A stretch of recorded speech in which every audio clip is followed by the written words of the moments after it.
When we pull a medical white paper for a deep dive, I know exactly what I'm in for. Right, it's usually pretty standard. Yeah, it's dry, it's full of cautious p-values, and the conclusion is almost always, something like further study is required. That is a standard academic format. Yeah, Science tends to whisper, it doesn't shout. exactly, it's safe.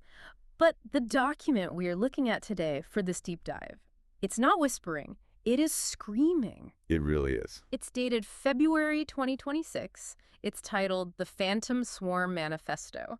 And I kid you not, it opens with this dialogue between the author and an AI, where the AI literally calls the author my rebel leader. Yeah, it definitely sets a tone right from page one. I mean, I've read a lot of clinical protocols in my time, and I've never seen one that refers to itself as a rebel finalized package. Right. Or one that compares cancer therapy to like a tactical invasion. It reads way less like a medical study and more like a cyberpunk manifesto. But here's the thing, and this is really why we're talking about it today.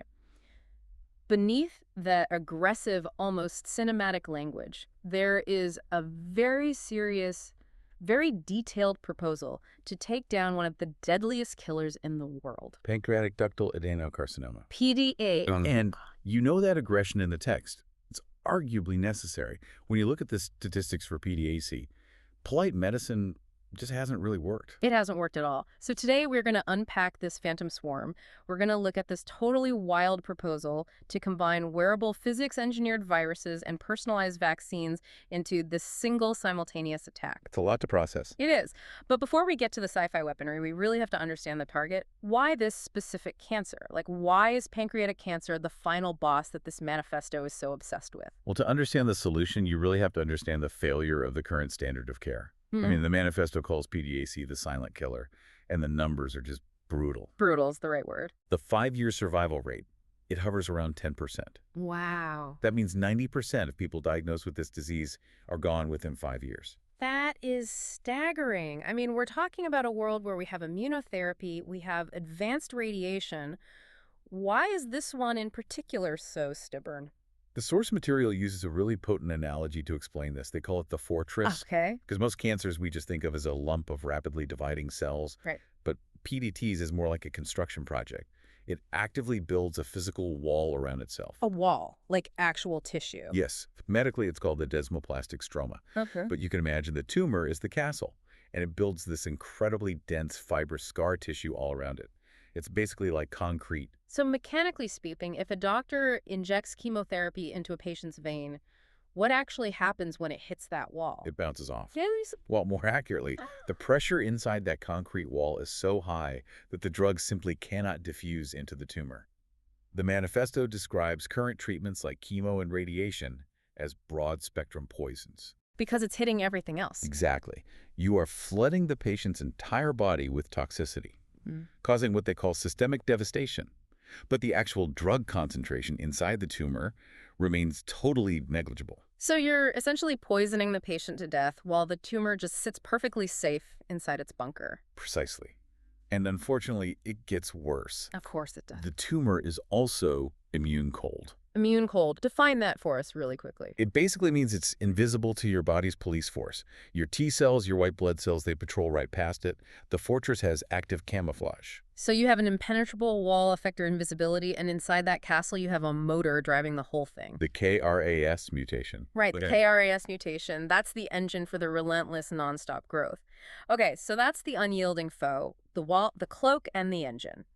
And the premise of the Phantom Swarm is that trying to pick these locks one by one is just a massive waste of time. Right.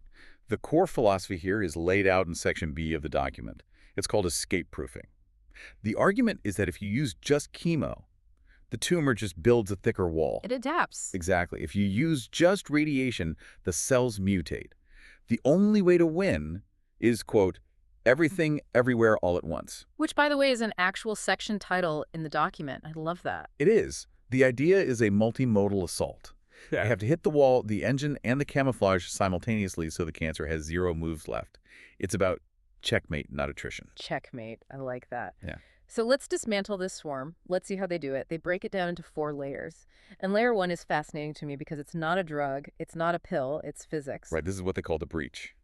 They're using something called TT fields, or tumor treating fields. The document mentions a device similar to the Optune packs. Basically, the patient wears this array on their torso. But I Wow. have to ask, how does wearing a battery pack and some wires actually kill a cell inside your pancreas? Are we zapping it? Not zapping like a taser, no. It's much more subtle and honestly more elegant than that. Hmm. It comes down to how cells divide. You remember mitosis from biology class? Vaguely. Cells pulling apart to make two copies, right? Exactly. When a cell divides, it builds a little internal machine called the mitotic spindle to physically pull the DNA apart. And that machine relies on charged particles moving in a very specific alignment. Okay, I'm with you. What TT fields do is they create alternating electric fields right through the tumor. It turns the space inside the cell into a chaotic electrical storm. So the charged particles can't line up. Right. The machine that pulls the cell apart gets totally jammed. So the cell tries to divide the machinery jams, and then what? It just rips itself apart. Often, yes. The physical stress causes the cell to disintegrate or it just gives up and goes dormant. And the manifesto notes that as of February 2026, this technology is actually already FDA approved for locally advanced PDA. Oh, wow. So this part is already out there. But in the swarm, this isn't the cure. It's just the baseline. It's the always-on stressor. It shakes the foundation of the fortress 24/7, weakening the enemy before the real heavy hitters arrive. Which brings us to layer 2. And I have to say, this is where the rebel tone really kicks in. They call this the genome shredder. And we are talking about injecting viruses directly into the patient. Oncolytic viruses, yes. They mention specific candidates like VCN01, which is a modified adenovirus. Which is basically a cousin of the common cold, right? Right. And Polariorip, which is a reovirus. Now, hold on a second. If you're listening to this, you might be thinking a patient with pancreatic cancer is already weak. Their immune system is struggling. Is it really a good idea to give them a viral infection on purpose? It's the completely natural, common intuition. Yeah. But these aren't wild viruses. They've been engineered in a lab. They are tools. They are armed. And the primary weapon they carry is an enzyme called hyaluronidase. Hyaluronidase. Love unpack that. What exactly does that do? Remember that concrete wall we talked about earlier? The stroma? The thing blocking the chemo. Right. The cement in that wall is a substance called hyaluronic acid. Okay. Hyaluronidase is an enzyme that specifically dissolves that exact acid. So the virus infects the tumor, replicates, and as it spreads, it acts like a chemical drill. It literally melts the fortress walls from the inside out. That is actually brilliant. So you're not just attacking the cell, you're dismantling its physical infrastructure. Exactly. And there's a second effect that's just as important. When the virus replicates inside a cancer cell, it eventually causes the cell to burst. This is a process called lysis. Okay. When that cell pops, it spills all its internal guts. The proteins, the DNA, the mutations, it spills all of it into the surrounding area. And I assume that's messy. It's incredibly messy. And that mess is crucial. Remember how the tumor was invisible to the immune system? Right, it was immune cold. Well, suddenly there's debris everywhere. The immune system wakes up, it sees the mess and says, wait a minute, there's a war zone here. This entirely flips the environment. It turns the cold tumor hot. Okay, so let me get this straight. The electric fields stress the structure, the virus melts the wall, and then lights a giant flare for the immune system. Yeah, it's a great way to put it. And that sets the stage for layer 3. The walls are down. Now you send in the troops. The manifesto calls this the Army. This is the cellular assault phase, specifically using CAR-NKT, or CAR T cells. We've talked about CAR T on deep dives before. That's where you take a patient's own T cells, you engineer them in a lab to hunt cancer, and you put them back in. But historically, CAR T has failed pretty miserably in solid tumors. It failed because of the wall. The engineered cells simply couldn't get in to do their job. But remember, layer 2 just dissolved the wall. Okay, so the path is clear now. But here is my concern, and I think it's a concern for anyone listening. CAR T cells are incredibly powerful. If you unleash a swarm of these hunter-killer cells into the body, how do you make sure they don't attack the liver? Or the lungs? How do you actually control them? That is the big safety hurdle. And the manifesto proposes a really clever solution called logic gating. Logic gating. That sounds like computer programming. It is. It's just biological programming. Think of it like a safety deposit box Yeah. that needs 2 separate keys to open. A standard CAR-T cell attacks if it sees one target. Let's call it target A. Right. The problem is sometimes totally healthy cells also happen to have target A. And that's how you get severe side effects. Right. But a logic-gated cell is engineered to only fire its weapon if it sees target A and target B simultaneously. Ah, so if it bumps into a healthy liver cell that only has target A, It holds fire, it completely ignores it. so it requires a specific combination that only the cancer has. Exactly. They are also using what they call bispecific CARs that target the specific KRAS mutations that are driving the tumor. So that these cells are incredibly precise. They sweep through the breach created by the virus and mop up the cancer cells with sniper-like accuracy. It sounds so comprehensive. You stress it, you breach it, you invade it. But cancer is sneaky. It evolves. Even with all this, what if one microscopic cell survives the assault? What if it hides? That is the ultimate tragedy of oncology, recurrence. You think you've won, and 6 months later, it's back. And that is exactly why Layer 4 exists. Escape-proof sustain. The vaccine? Yes, a personalized neoantigen vaccine. Now, don't think of this like a flu shot where everyone gets the exact same thing. This is highly bespoke manufacturing. Okay. They sequence the patient's specific tumor, they identify the unique mutations, and they create a vaccine containing anywhere from 64 to 256 specific peptides. 256, that seems like a massive number compared to a standard vaccine. Usually you're targeting, what, one or two strains? Yeah, it's a very high-density approach. They are basically creating 256 distinct wanted posters for the immune system. And they deliver this in a hydrogel that releases slowly over time. So it's a sustained training program. Exactly. The goal is to train the patient's natural immune system to recognize every single possible disguise the cancer might try to wear. So even if the CRT cells from layer 3 die off, or if the electric fields are turned off, The body's natural memory B cells and T cells are now highly trained sentries. They are left behind to patrol. It locks in adaptive immunity. The whole idea is to turn the patient's body into a permanent surveillance state against that specific cancer. it's just an incredible vision. But I have to play the skeptic here for a minute. We are talking about electric fields, viruses, genetically modified assassin cells, and a 256 peptide vaccine. The complexity of this is off the charts. It is very complex. And the safety, I mean, you're creating a literal biological storm inside a human being. What if the immune system panics? What if you get a massive cytokine storm? That is the elephant in the room. And the manifesto addresses it directly in Section C. They know this is risky, so they include a kill switch. A kill switch. Is that just a figure of speech? No, it's literal. They propose all system of ORF sensors. First, there's the wearable tech, a microneedle patch that monitors the blood in real time. If it detects that inflammation markers are spiking too high, it alerts the doctors immediately via Bluetooth. Okay, so you get a fluorescent or a Bluetooth alert, patient is crashing, but the virus is already replicating inside them. You can't just press an undo button on a virus. Actually, they claim you can. Really? Yeah, they describe biological breaks built into the system. For instance, they mention using suicide hairpins or Mir-122. Explain that. Suicide hairpin. It's a tiny snippet of genetic code inserted into the virus itself. It acts like an environmental sensor.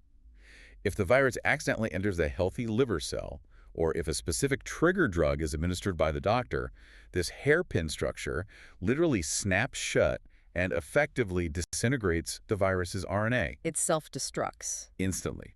They also mention an IV siRNA, which is a silencer molecule that can be pushed through an IV to shut the whole viral system down in 30 minutes. Wow, that changes the calculus completely. It's not just, inject it and hope for the best. It's a controlled detonation with an emergency stop button. Exactly. And they also mention an auto-taper protocol. The system is fundamentally designed to naturally degrade and turn itself off after 14 to 30 days. It's a raid, not an occupation. It's not meant to stay active in the body forever. So we have the technology, we have the safety measures, the kill switches, but here is where reality usually hits hard with these things. The regulatory system. The FDA. Right. Getting approval for one single new drug takes a decade sometimes. Getting approval for a 4-part simultaneous swarm seems impossible. And this is exactly where the document shifts from a sci-fi vision to a truly pragmatic strategy. The author explicitly separates the grand vision from the trialable reality.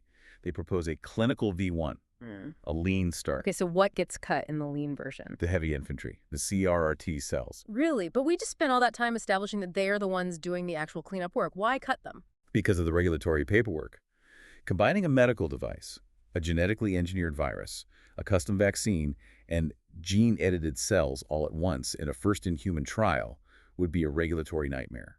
The FDA would stall it forever. Okay. So V1 is just the device that TT fields, the oncolytic virus, the vaccine, and a standard off-the-shelf checkpoint inhibitor drug. I see. So the strategy is prove you can actually breach the wall first. Exactly.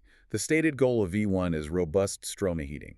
Prove you can melt the fortress wall with the virus and wake up the immune system. And since the TT Fields device is already FDA approved, and the specific viruses are already advancing in other trials, this V1 package is much, much easier to get into human trials quickly. It's a modular roadmap. You build the foundation, you prove the breach works, and then you add the specialized army in version 2. It's a very smart strategy. It prevents the perfect from being the enemy of the good. Let's talk about the payoff then. The projected impact laid out in Section E. They aren't just promising an extra 2 months of life, are they? No, not at all. They are projecting a complete response, meaning no detectable cancer by month 3 to 6. 3 to 6 months to entirely clear a pancreatic tumor. That is practically unheard of. And look at the cost projection. They estimate $20,000 to $50,000 per course. Which I know might sound like a lot of money to a listener who's used to just paying a standard copay. But in the grand context of cancer care, It's a fraction. Modern cancer care with chronic chemotherapy, endless hospital, stays managing complications. It can run into the hundreds of thousands, sometimes millions of dollars over a few years. right? If you can actually eradicate the disease in 6 months with a $50,000 cocktail, the economic argument is almost as strong as a medical one. And frankly, the human argument just wins.